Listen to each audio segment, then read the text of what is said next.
Hey guys, I'm gonna teach you how to make a lesson plan in less than 5 minutes. So here it goes. Punta ka lang sa Chrome.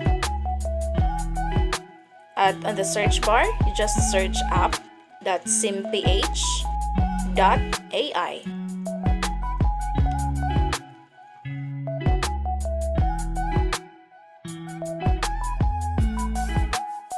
And you will be redirected to this page.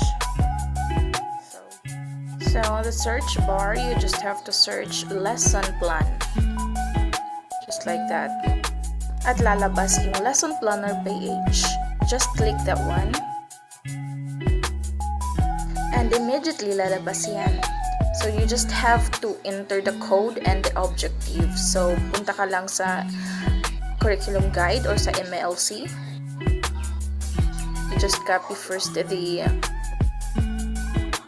objective, then paste mo doon, just like that. Then also the code of the objective or the competency, just like that, and copy, then paste. Also select a translation if it is Filipino or English. So then submit. Then afterwards, you just have to wait kasi lalabas na yung lesson plan. And tada! In less than 5 minutes, meron ka ng lesson plan.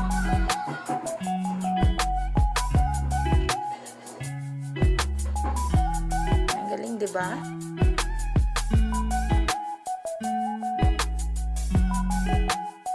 There are a lot of activities for you to choose. Mga very interactive activities.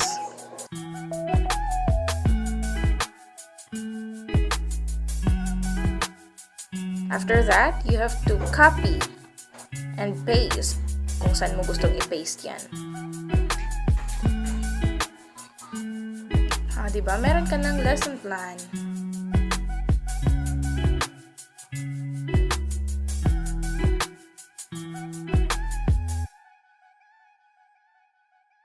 So that's it. And take note every time you search it again or submit it again. And if you don't like the lesson plan they've given, so bibigyan ka ng another set of lesson plan. Thank you for watching!